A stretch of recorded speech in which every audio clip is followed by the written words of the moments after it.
What's up, y'all? This is your girl Mel J, and I'm back with another review for Iyanla Fix My Life. This is season 6, episode 4, Secret Curse, Like Mother, Like Daughter. So y'all, as y'all can tell, my voice is still really hoarse. I feel so much better though, so thank y'all for the well wishes.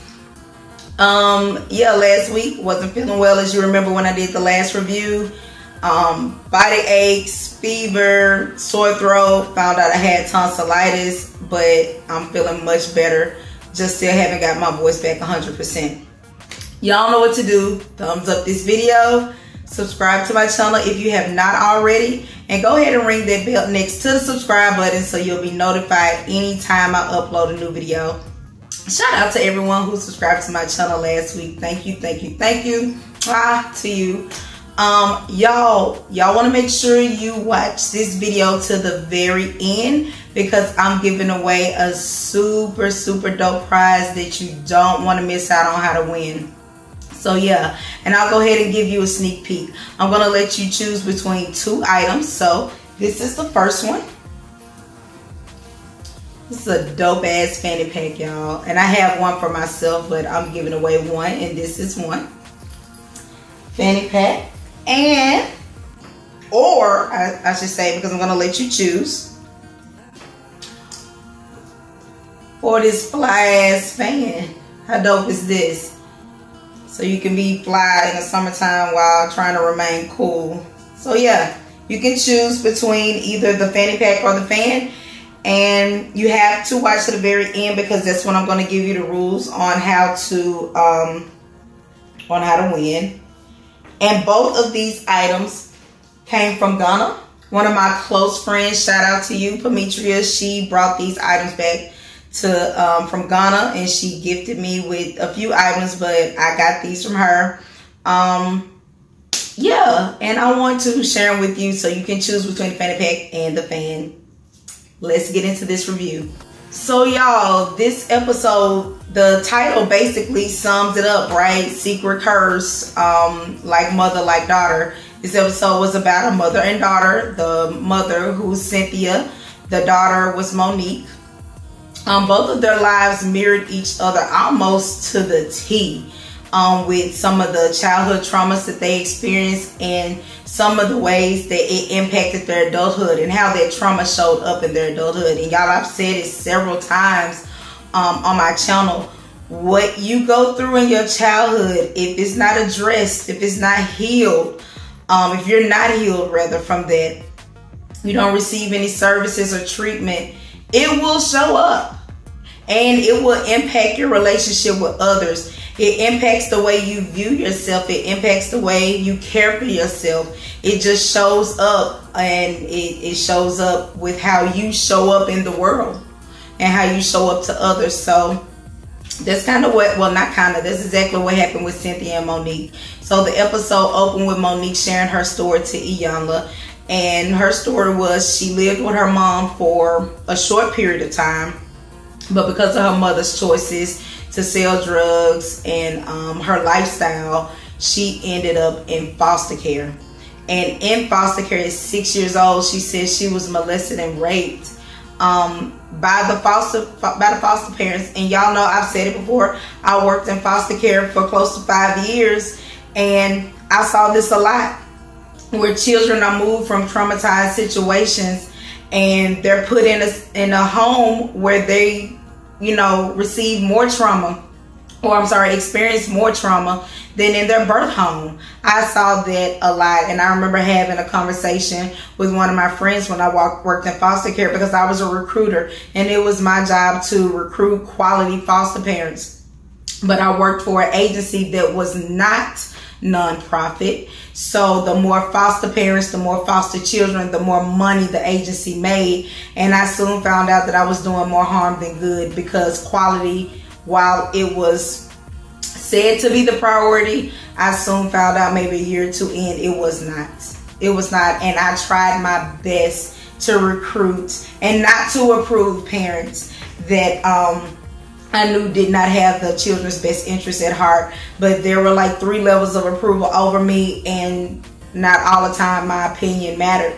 And it was sad, and I did see children who weren't even raped in their home or you know, came in that didn't experience any sexual abuse, and while in child protective services, because it was the state's job to protect the children, while in state custody, were abused sexually. So that's what happened to Monique.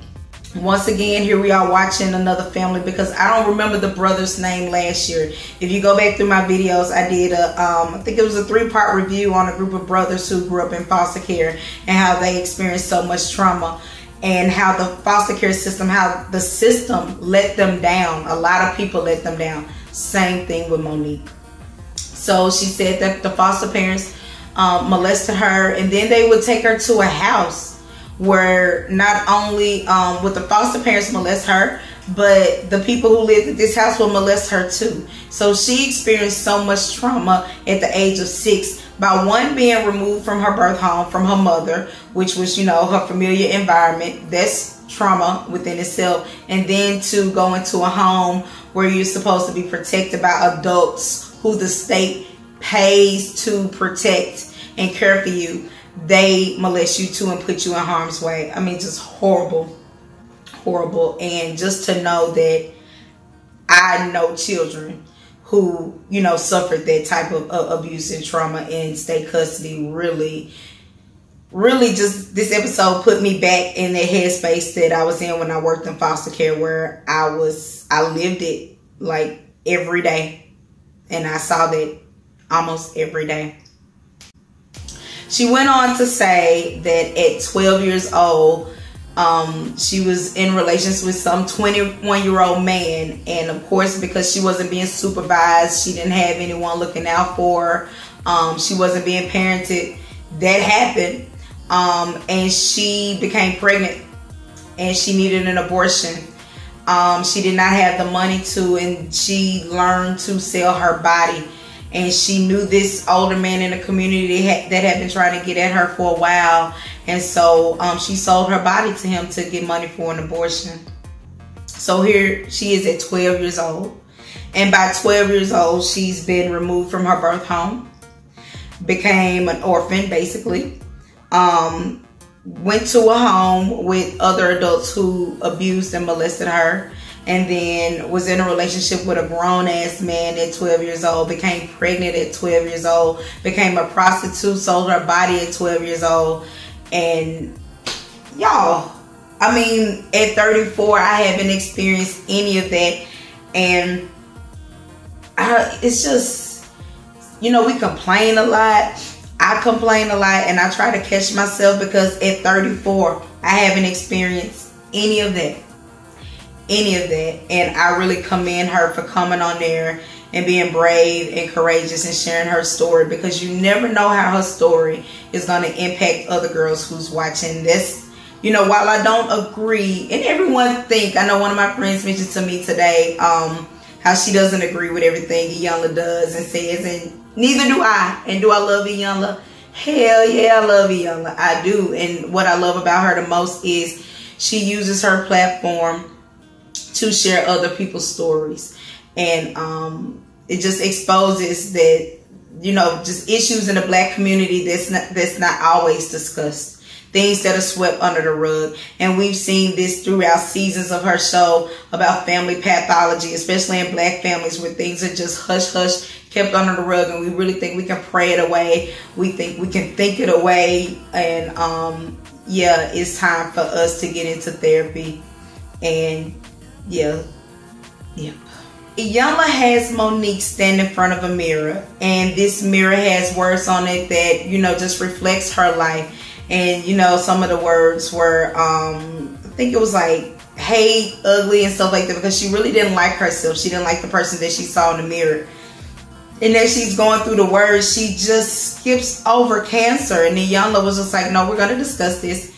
She circled it really big, and she was just like, why aren't we addressing this? Why aren't we talking about this? And she cried, and she said, I have cancer.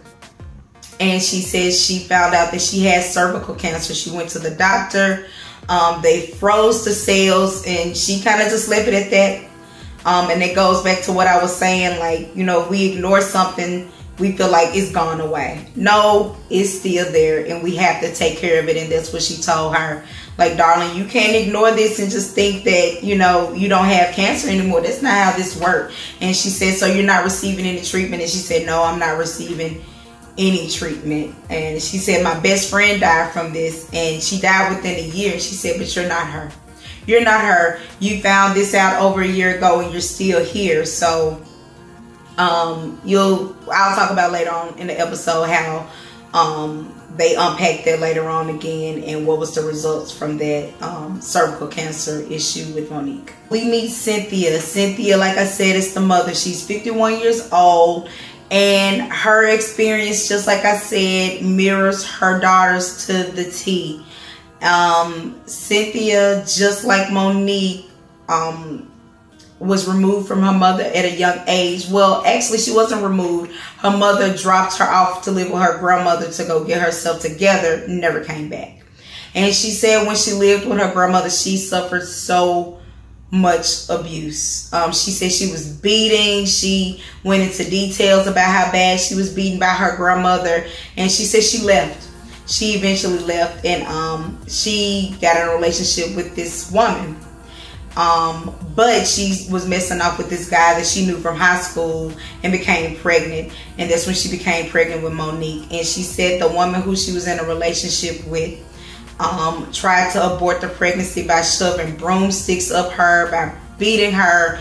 And y'all, I'm like, oh my God. So the same thing that Monique went through is the same thing that her mother went through. But Monique did not know her mother's story. Which I guess I can understand, because her and her mother didn't always have a close relationship, because she was in foster care. Her mother spent, you know, a long period of time in jail, and Cynthia carries so much guilt, and she doesn't want to let go of that guilt, because she'll feel guilty about letting go of that guilt. She feel like she needs to somehow punish herself by carrying that guilt, because she feels so bad for not being a good parent to her daughter, just not being present to be a parent to her daughter. So Iyanla told her, like, you have to tell your daughter your story. You owe her that. And Iyanla also told her your story is also her story. So this episode, more than anything, shed light on how important it is to tell our stories. I don't know how many of you all know your parents' stories, right? And we don't know what we don't know. I know as it pertains to my anxiety, I don't quite understand anxiety. I'm still like getting education on it, and I'm still coping with it. But I didn't learn until my 30s that both of my parents dealt with anxiety. And I wondered if there was something that was exposed to me as a child, or just talked about. Mental health just wasn't talked about when I was growing up. I mean, either you were crazy or you were sane. And if you was crazy, you were kind of shunned, right? You know, but it wasn't talked about in an educational and informative way. And if it had, I would have, as an adult, I believe, not blaming my parents, because y'all, my parents are awesome, and they did an amazing job. They afforded me with an excellent education. I had a stable childhood. A lot of the stories that I hear people tell growing up, especially some of my friends and other family members, I don't have that story. I'm fortunate not to have had those experiences. My parents really did the best they could, but one thing my parents did not talk about was mental health. And here I am having mental health issues as an adult. So that's why we need to tell our stories. Family pathology is real. I've said it before. History repeats itself if we don't talk about it, and if we don't correct what happens in the past, and we just, you know, turn a blind eye to it. It'll show up, and it shows up in our children. And if we want the next generation to be better, we have to get ourselves better, and we have to talk about it, and we don't have to carry our trauma and our burdens and things from the past with shame, because a lot of things that happened to us wasn't our fault. So yeah, y'all, that was this episode. And yeah, Monique, at the end of the episode, turns out she does not have cancer. Those cells, like we mentioned before was frozen. And what was mentioned was she needs to continue to have follow-up appointments, get regular checkups, and she'll be fine. And I'm glad that she knows that now, because I'm pretty sure they gave her peace of mind, because it gave me peace of mind. Because I'm like, damn, this girl done went through all this trauma, and now she got cancer. Well, goddamn. One thing I also forgot to mention, Monique talked about how her past affected how she parented her children. She was just like, I yell at them a lot, and she just, her eyes welled up with tears. You could just tell how she was just so sad and disappointed in herself with how she was parenting her children. And with that, I'm so glad she's able to get help, and hopefully she'll have a better way of parenting her children than yelling. And also, one more mention, both of them told Iyanla, I wanted to hurt somebody just like people hurt me.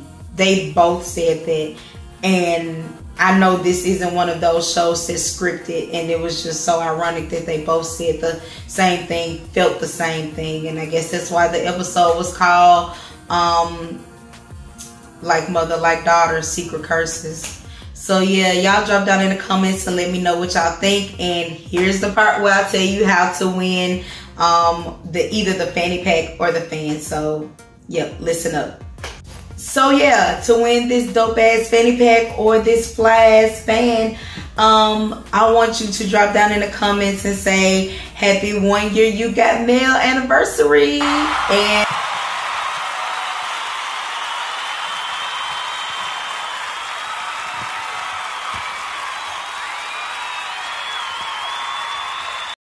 And I will pick a winner. And how I'm going to go about picking, I put a bunch of numbers in a cup 1 through 34 because I turned 34 last week.